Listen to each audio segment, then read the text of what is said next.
Yun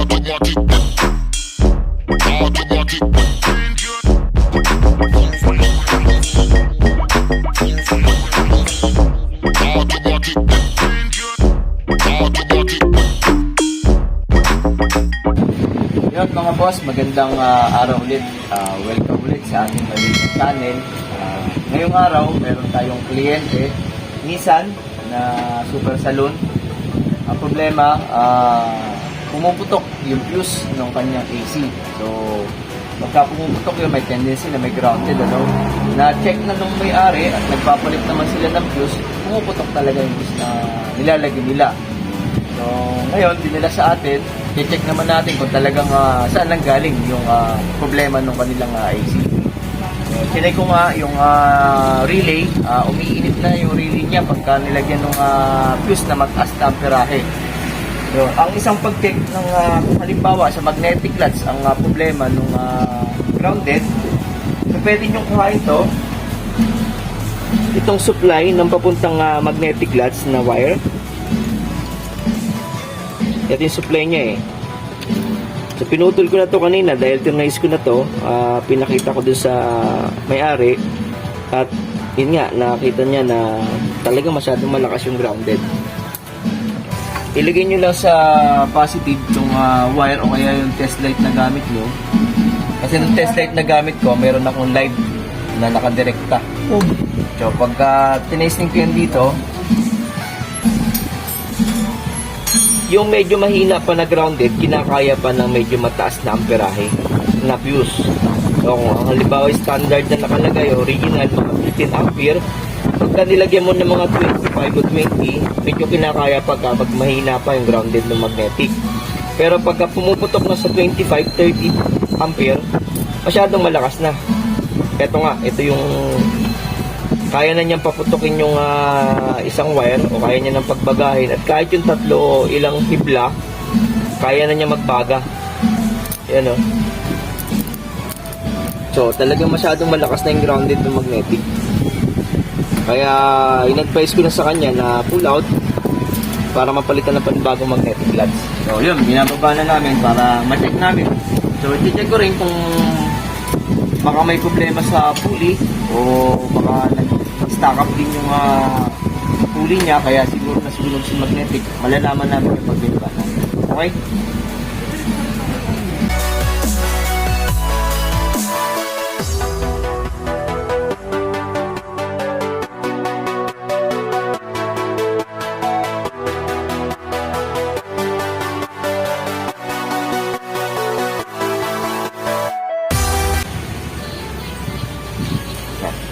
Subukan nating idikit sa battery kasi minsan baka mamaya meron lang siyang umipit doon. So para itong buong compressor na wala siyang kahalo sa body roll, tingnan natin kung talagang grounded. Kasi pagka ilagay mo yan sa negative ng battery din, ayan, patong nyo lang dyan. Tapos ilagay nyo sa positive, ayan talaga, masyadong malakas talagang grounded.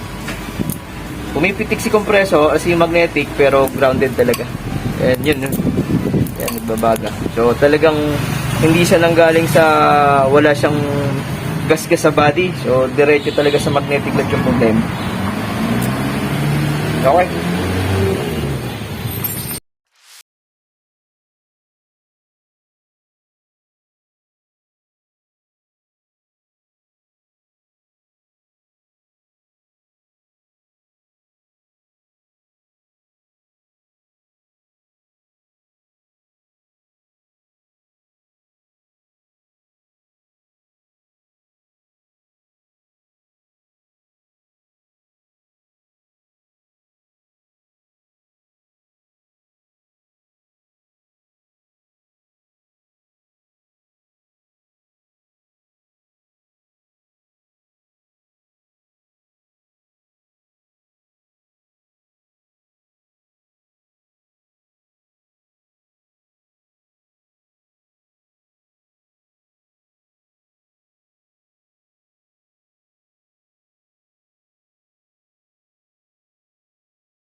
Yun.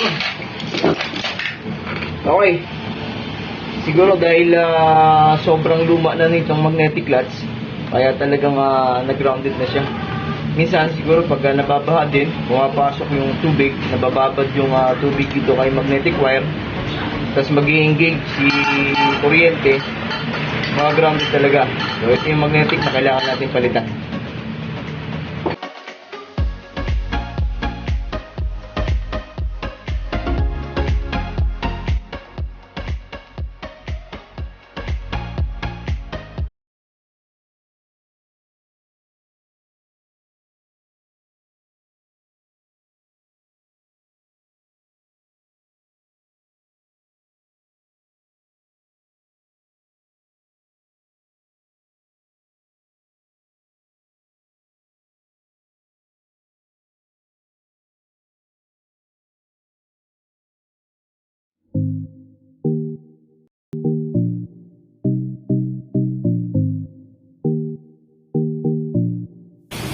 Ayun mga boss, total nakababa na rin lang. Mas mainam na i-test na rin natin, no? Lagyan na rin natin ng pressure para masigurado natin na walang leak. Although magnetic clutch lang naman na may problema rito. Ito sa mga kapwa naman natin technician, basic na lang naman sa atin itong mga to. Pero syempre, baka may DIY dyan na gusto nila yung sarili nila yung sasakyan na sila na lang gagawa. At least may mga sana makatulong itong ating video na to kahit pa paano. Ayan, wala naman siyang singaw. So, kung mayroon kayong pang pressure, ang gamit ko kasi nitrogen. Yung iba, pwedeng mga compressor na ginagawa lang naman nila. Pwede na rin naman yun. So, basta ang importante, maligtas. Para hindi na masayang yung free yung sakali. Ayan. Okay, wala singaw.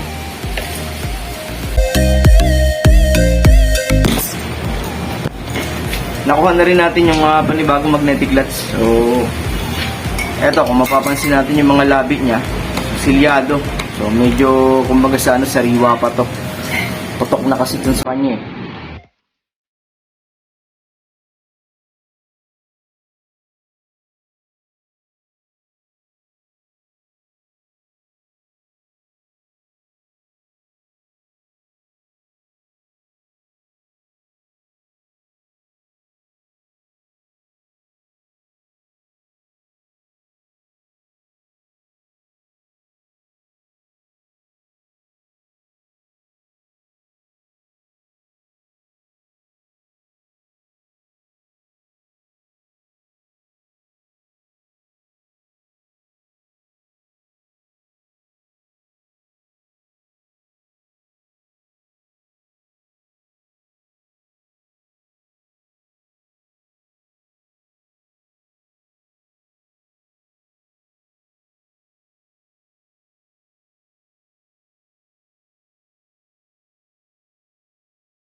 Yan mga boss, naisalpak na namin yung compressor. Same position kanina, nung tinetesting ko to na nagbabaga. Naglagay ulit ako ng wire, napalitan na natin ng panibagong magnetic clutch. Ito na siya ngayon. Yan na yun. So kanina sobrang baga niyan. So wala na siya ngayon. So okay na yung magnetic clutch niya. Yan. Okay? So mag-leak test na lang kami. Kakabit na namin yung mga joint. Tapos tingnan namin kung may leak. Kung wala naman, baka mag-load na kami ng film. Okay, thank you.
wire na sinasabi ng may-ari dati na nag-iinit o nagbabaga, okay na ngayon.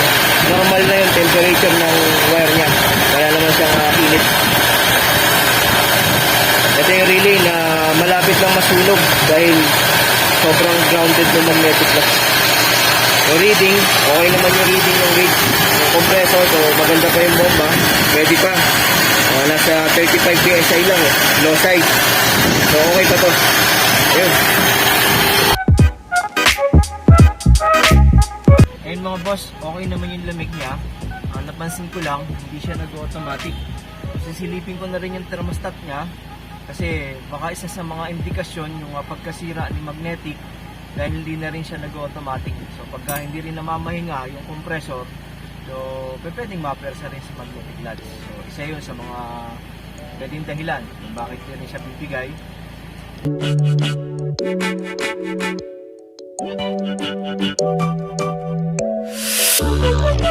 Ayun mga boss, ito yung thermostat niya. Na-convert na rin siya. Pero okay lang naman kahit na conversion siya ng ganyan, trabaho lang talaga ni thermostat. Pag malamig na, magsha-shut off, no, mamamahinga ng mga ilang segundo si compressor. So isang malaking bagay na rin yun para makapagpahinga si compressor tsaka si auxiliary fan para hindi naman siya persado. So hindi lang siya nag-automatic, try nating i-adjust. Baka masyadong mataas yung setting. Oo nga, medyo mataas na. Nasa mga 3/4 siya. Sa ganitong thermostat kasi medyo mataas ang kanyang kumbaga bago mag-off kailangan malamig na malamig. Kaya sineset ko to ng kahit man lang mga 1/4 para mamit niya yung lamig.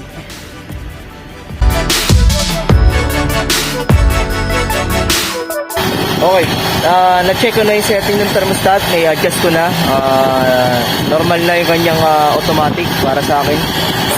Yung isang auxiliary fan lang, nakasabay siya sa susi, no? Hindi siya nakasabay sa aircon.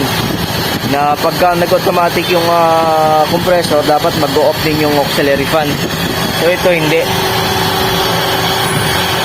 Try ko revolution, tingnan natin kung mag-go-off. Ayan. Nag-automatic na si compressor. Yung isang fan nag-off, pero yung isang fan hindi. So, nakarekta na sa isang auxiliary fan. Sa isang banda, okay naman sana yun na nakarekta dahil yung fan continuous nga, malakas. Ang problema lang, kawawa masyado yung auxiliary fan o yung motor. Dahil hanggat hindi mo pinapatay yung susi, hindi rin mamamatay si auxiliary fan. Kaya persado. Pero kung babalik niya sa original, malamang check niya yung mga sensor nito kung saan siya may problema. Pero na-rewire na kasi. Itong sa aircon niya, hindi na siya yung mga original eh. Ang original, ito nito. Ito yung sa aircon, na-convert na rin. Siguro dahil nga, nung nasunog, hindi na nila kinuha yung dating original na relay, saka yung wiring. Binago na nila yung mga socket o yung mga wire. Kaya malamang pati yung auxiliary fan na yan, na-rewire na rin. Sinama na lang nila sa susi. Ngayon lang, medyo pangit lang yun na nakarekta siya dahil yung buhay ng auxiliary fan mas mabilis masira kumpara sa mga nag-automatic o nag-off o namamahinga ng mga ilang segundo. Kaya yun, nag-off ulit yung compressor. Pero yung isa, hindi siya nag-off. Na-continue.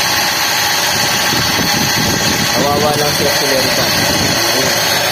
Kaya kung may mga pagkakataon na pwede nyo ibalik sa original na version, advice pa rin namin ng mga technician, mas maganda kung original version pa rin. Mukhang malamig na siya, masyadong malakas yung tulo ng tubig sa baba. Ayun. Ayun, salamat mga boss. Nawa, kahit pa paano, alam ko sa mga kapwa ko technician, basic na nga lang itong mga ganitong scenario. Pero baka sa mga baguhan na nagsasakyan, makatulong tong video natin na ito. Kaya, ayun, salamat ng marami. Salamat sa panunood at mag-subscribe kayo sa channel namin baka meron kaming maitulong sa inyo na mga problema yung mga sa inyo mga auto. Maraming salamat.